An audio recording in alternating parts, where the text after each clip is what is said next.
Listen closely, for I will begin with a paradox sharp enough to cut through the illusions you carry. The moment you seek to be safe from others, you become prey. Yet the moment you fear no one, others fear to touch you. Such is the first whisper of power. And since you have come to me, Niccolo, son of Florence, friend of rulers, and witness to the trembling machinery of human ambition, I will speak plainly, though the truth itself is anything but plain. Let me tell you a story. Imagine a courtyard at dawn. The marble is cold, the torch is dying, and a young advisor stands before a prince. The advisor is clever, too clever, for he believes that wit alone will shield him from the envy of those who smile as they sharpen their knives. He speaks boldly, too boldly, and though the prince applauds his insight, the others in the hall exchange silent glances. Days later, this advisor discovers that brilliance invites admiration, yes, but it also invites sabotage. A whisper here, a suggestion there, a rumor planted like a thorn in the prince's ear, and just like that, the prince's trust fractures. The advisor's star dims. Soon he is dismissed, then forgotten, then replaced. What defeated him was not lack of intelligence, nor lack of devotion. It was a simple oversight.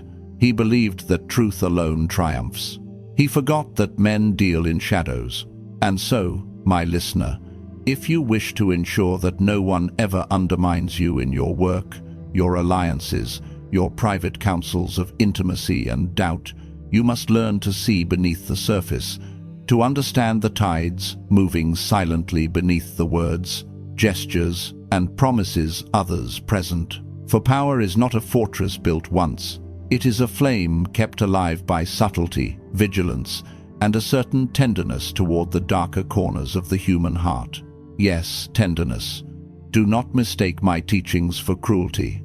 I do not urge you toward malice, but toward clarity. A clear eye sees both the rose and the thorn, and knows that the rose grows only because the thorn defends it.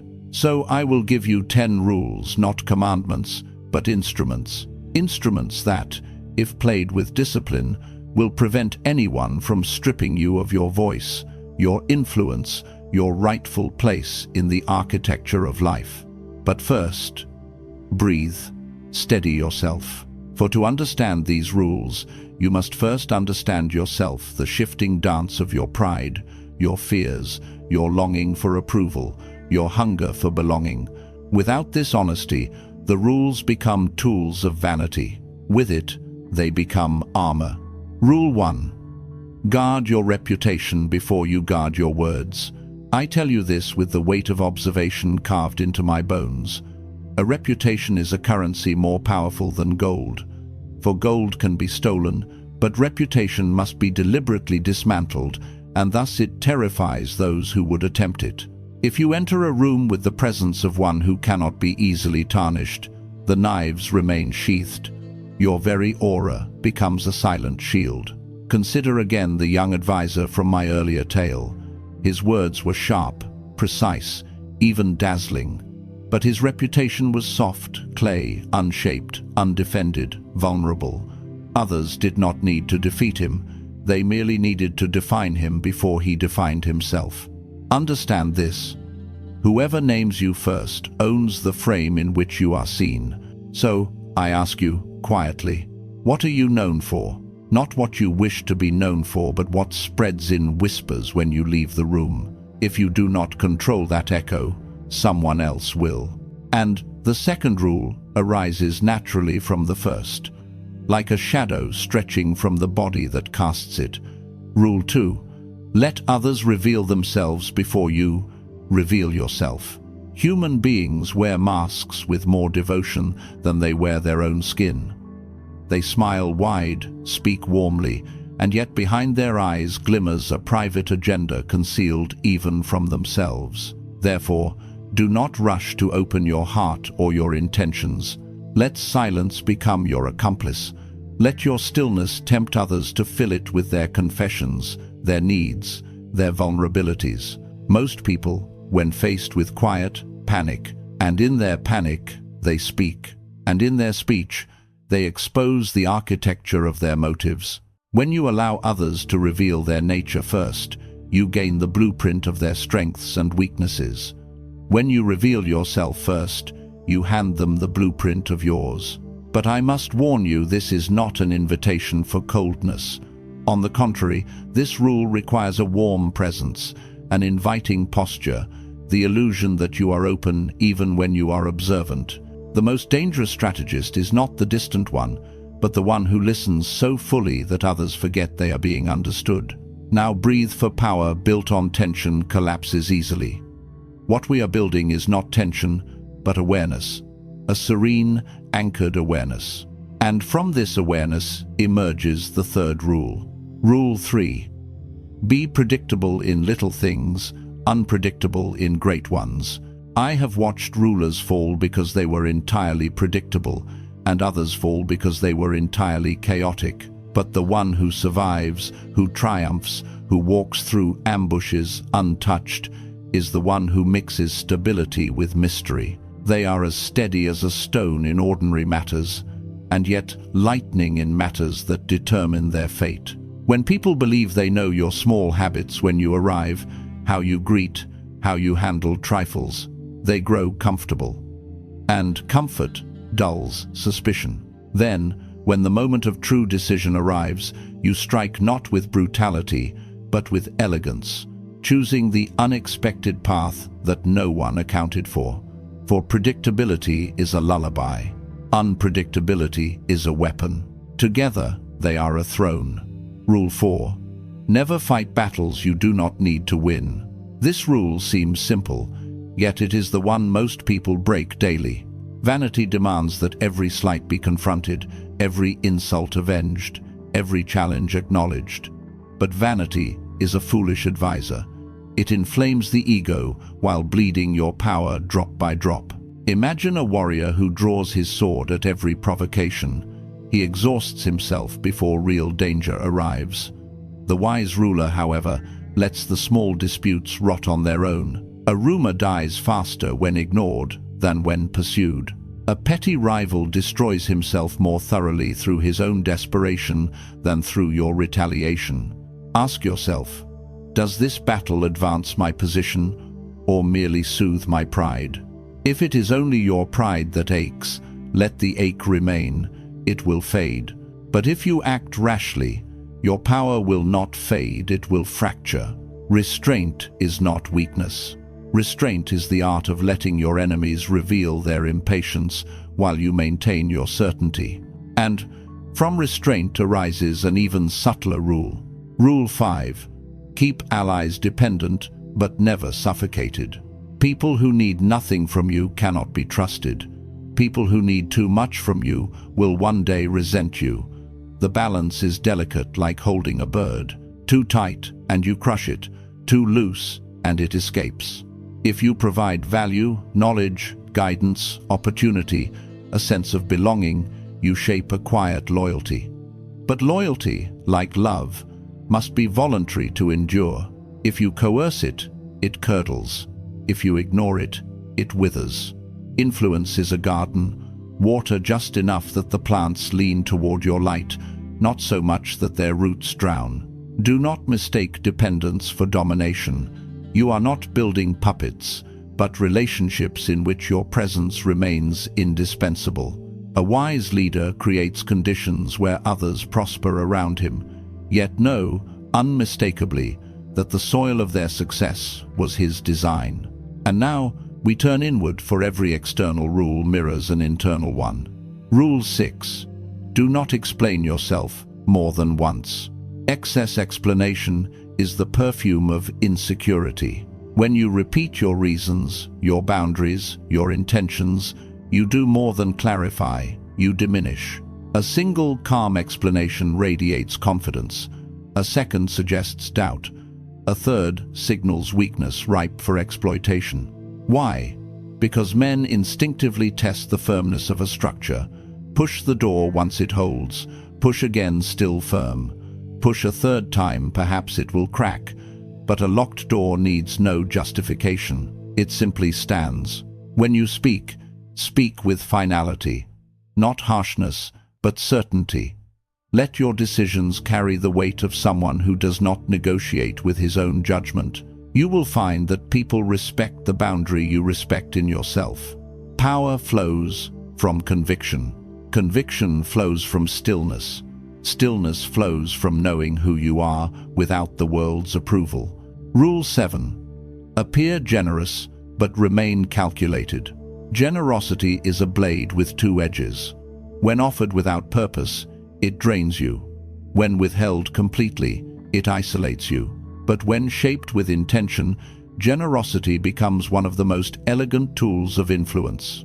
A gift, a favor, a gesture of support. These are not merely kindnesses. They are seeds planted in the soil of obligation. Yet take care. If you give too freely, others grow entitled. They convince themselves they deserve your gifts. They forget the hand that offered them and remember only the pleasure of receiving. But if you offer strategically, sparingly, precisely, each gesture lands like a signature, unmistakable and unforgettable. Let people feel warmed by your presence, but never full. Gratitude thrives on scarcity, and a single well-timed act can bind someone to you more deeply than a dozen offerings wasted on the unobservant. The wise ruler gives in ways that elevate his stature while deepening the dependence of others on his discernment. Remember this. Appear soft, act with intention. No one fears a tyrant more than they fear a saint who sees clearly. Now, let us descend into deeper waters. Rule 8. Master the art of the slow reveal. Do not unveil your power all at once. Human beings distrust sudden brilliance. It blinds them, stirs envy, breeds suspicion. But when you reveal yourself gradually, like dawn creeping across a quiet horizon, others acclimate to your ascent without recognizing they are witnessing a rise. Let your talents emerge in layers. Let your victories seem natural. Let your competence glow, not blaze. Every step should feel inevitable in retrospect, though invisible in advance. A tiger does not roar before it leaps. It prowls. It waits. It chooses the exact moment when silence is its greatest ally. Power accumulated quietly becomes power no one thought to challenge. Power accumulated loudly becomes a target. You must decide whether you wish to be admired or allowed to ascend. The two rarely coexist. And now, a rule that touches the deepest architecture of human nature. Rule 9. Never give anyone the weapon that could destroy you. Every confidant is a potential traitor. Every lover, a potential historian of your weaknesses. Every subordinate, a potential archivist of your mistakes. This is not cynicism, it is awareness. Do not bare your throat to those who have not proven, repeatedly, they would never sink their teeth into it. Share selectively, reveal sparingly. Let your vulnerabilities be seen only in shadows, never in full light. Even those who adore you may someday feel the sting of pride or resentment. And the weapon you gave them, a confession, an insecurity, an unguarded impulse, may be wielded without malice, simply because opportunity whispered in their ear. This does not mean living without closeness. It means understanding that closeness is a slow contract, not a spontaneous surrender. Rule 10. Walk away before you are pushed.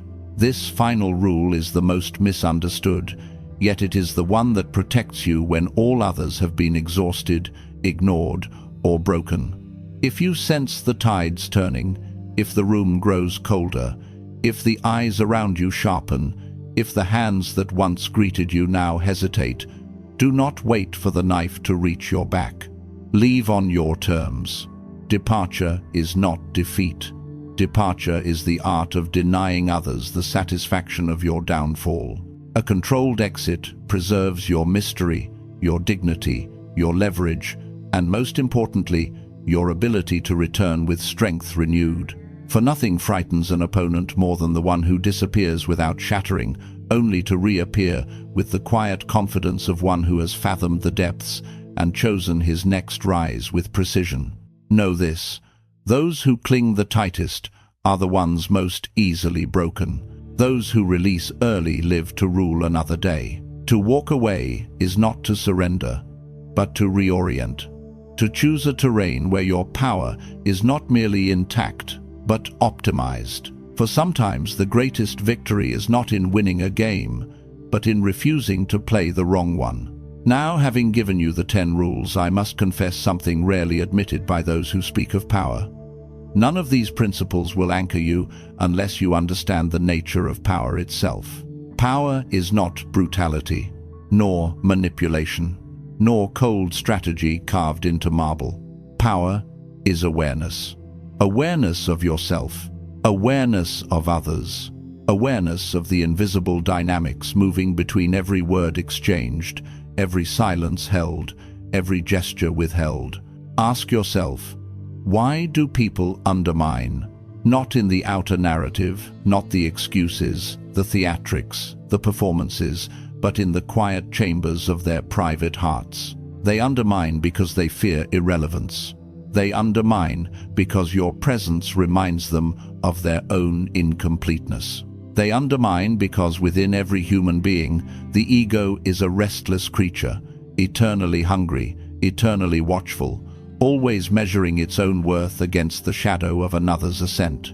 Understanding this softens your anger, softens your judgment, softens even your impulse to retaliate. I, who have observed rulers claw at thrones and lovers unravel under the weight of suspicion, tell you this. When you perceive the root of another's hostility, their hostility loses its teeth. You need not forgive them, but you will no longer fear them. And fear, my listener, is the true enemy of power. Fear is the silent architect of most betrayals. Fear of losing status. Fear of being overshadowed. Fear of discovering one's own inadequacy reflected in the mirror of your competence.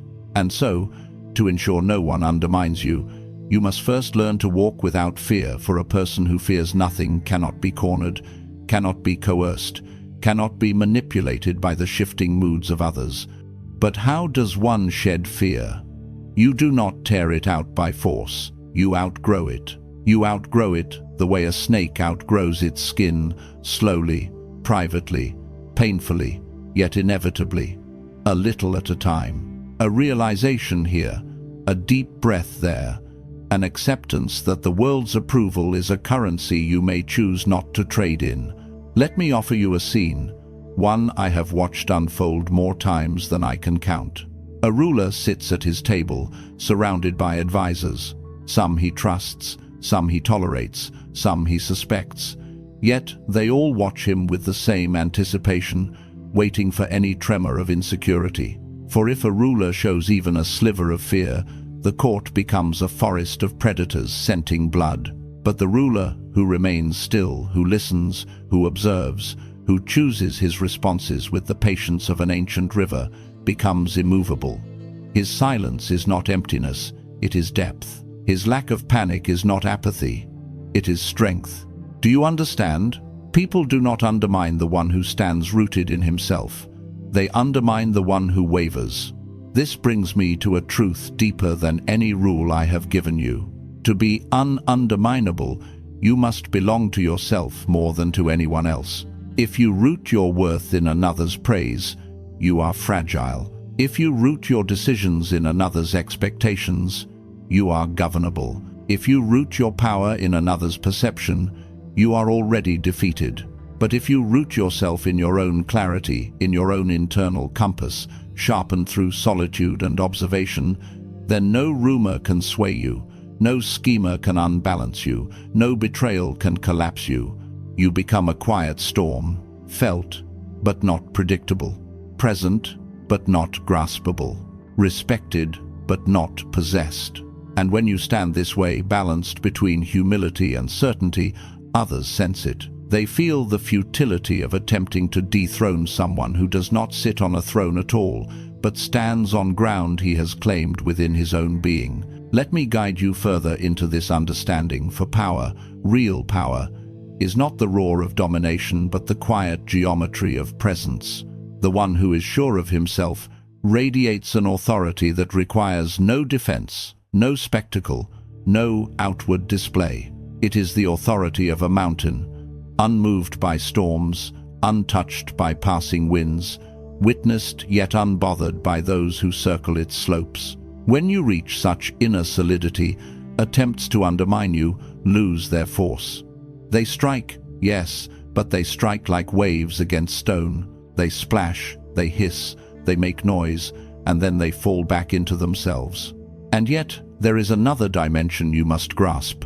Power is not rigid. It breathes. If you are too hard, you will crack. If you are too soft, you will be shaped. But if you are supple, firm in essence, fluid in expression, you cannot be undone. Look at those who fail. Not the naive, not the weak, but the ones who once held power and watched it slip through their fingers. Almost always, it is because they tried too desperately to hold it. They clenched, they tightened, they tried to control every whisper, every glance, every movement. But control invited rebellion. Their tension invited challenge. Their fear made their enemies bold. This is why I tell you, you must learn the dance of composure. Composure is not inaction. It is deliberate action taken without the tremble of desperation. A composed person listens more than they speak, yet their silence is not the silence of resignation, it is the silence of calculation. They move without hurry, but their movements land with consequence. They give the impression of effortless timing, as though everything they do happens exactly when it must, neither a moment too soon nor a moment too late. And here lies a secret I invite you to contemplate. When others cannot predict your emotional state, they cannot predict your next move. A reactive mind can be manipulated. A steady mind disorients manipulators. So, cultivate this steadiness. Let your emotions flow through you without announcing themselves to the world. Let your disappointments end in your own chest, not in the hands of those who would weaponize them. Let your victories be tasted privately before you share them, if you choose to share them at all. For you are not a book to be read. You are a script being written as you go, and no one deserves access to your next chapter except those who have proven the sincerity of their loyalty through time, adversity, and consistency. There is a point, if you follow this path long enough, where you begin to feel something shift inside you, not a surge of aggression, not a coldness, but a widening, a spaciousness, a subtle detachment born not from apathy but from clarity. You begin to see the games people play without feeling compelled to join them. You begin to watch motives rise and fall in others, the way one watches clouds drift across the sky, shifting shapes, temporary, revealing far more by their movement than by their form. From this vantage, attempts to undermine you no longer feel personal. They feel predictable. You see the insecurity beneath the slight, the envy beneath the gossip, the fear beneath the challenge. And instead of being disturbed, you feel steady, almost compassionate. Not sympathetic compassion is not softness. It is understanding without entanglement. You understand why they move as they do, yet you do not move with them. And this, paradoxically, is the point at which your power becomes most untouchable, because you no longer feed the very forces that seek to destabilize you. When someone tries to drag you into chaos, and you refuse, their chaos consumes only them. When someone expects an outburst, and you offer calm, their strategy collapses. When someone lays a trap, and you step aside, the trap closes on air or on its creator. Power is rarely gained in great leaps. It is earned in small refusals. The refusal to be provoked, the refusal to be rushed, the refusal to be defined by another's insecurity. And as you practice this, you start to discover something even more profound. Not everyone is trying to undermine you. Many simply exist within the turbulence of their own unexamined fears. They are not plotting, they are reacting. They are not conspiring, they are flailing. They are not enemies, they are unstable instruments in an orchestra they do not know they are part of. Realizing this liberates you from the exhausting fantasy that the world revolves around your rise or fall. It does not. People act out their internal storms, and if you stand too close, you get rained on. But if you stand with awareness a few steps back, calm, observant, their storm passes without ever reaching you. And in this distance, this poised separation, you find a deeper security than any defense could offer. The knowledge that your stability is self-created and therefore untouchable. And now we arrive at the threshold where insight turns into transformation, that fragile line between knowing and embodying. It is one thing to learn rules, quite another to become the kind of person who no longer needs them. And this is the purpose of every principle I have given you, not to make you paranoid or calculating, but to make you sovereign.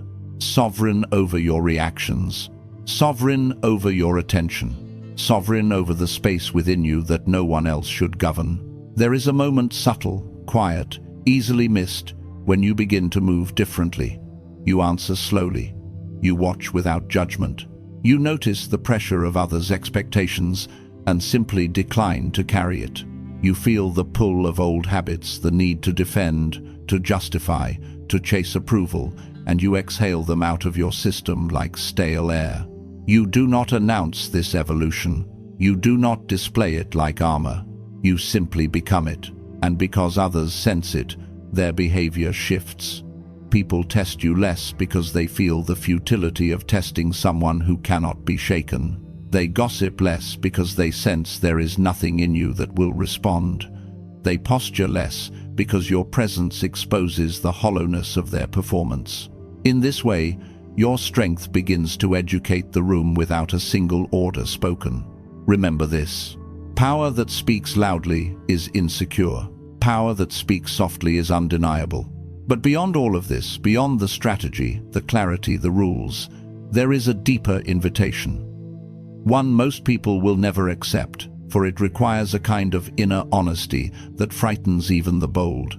Let life itself sharpen you, but not harden you. For as you navigate betrayal, envy, manipulation, misunderstanding, the everyday dance of human imperfection, you will be tempted to close your heart. You will be tempted to become cynical, indifferent, unreachable. But that is merely another form of defeat. Do not become stone. Become steel, shaped by fire, but still capable of bending, reflecting, and cutting cleanly when necessary. Life will test you, that is certain. It will hand you situations designed to expose your impulse to shrink or to react. But how you greet those moments, with tension or with poise, determines not only your power, but your peace. And it is peace, not dominance, that makes you truly ununderminable. There comes a night always when you sit alone with your own thoughts, and the world's noise fades just enough for you to hear a deeper truth whisper through the quiet. It sounds like this: you were never meant to fight for your space. You were meant to inhabit it. This is the essence of everything I have told you. Yes, strategy matters. Yes, vigilance matters. Yes, understanding human nature matters. But beneath all of it lies a stillness that cannot be feigned. A stillness that comes from knowing that your worth does not depend on protection, that your identity does not depend on validation, that your path does not depend on the permission of others. The rules were never meant to cage you. They were meant to free you from the grasp of insecurity. And in that freedom, you see the world as it truly is. A stage filled with people acting out the roles fear assigned to them. Some whisper, some shout, some undermine, some adore, but all of them, in the end, are seeking the same thing: to feel unshakable. Few will ever find it, but you, if you walk this path with clarity, with vigilance, with a softened yet steady heart, you will not merely find it, you will become it. And when you become unshakable, you no longer need to defend yourself. You no longer need to anticipate betrayal. You no longer need to monitor the movements of every person around you. For the one who is rooted cannot be uprooted by the wind. The one who carries his center within him cannot be overthrown by external tides. The one who walks with presence does not need permission to take a step. And so, let my final words settle into you, like ink soaking into parchment. Move with quiet confidence. Observe without absorbing. Act without hesitation. Withdraw without fear. Give without losing yourself. Protect your light without dimming it. And above all, belong to yourself so completely that no one else's attempt to define you ever takes root. If you can do this even imperfectly, even gradually, then no one will ever undermine you. Not because you have mastered power, but because you have mastered yourself. Let this knowledge rest in you. Let it deepen. Let it breathe. And now, we end as all true endings do, not with closure, but with an opening. May you step into your life not as prey, not as predator, but as presence.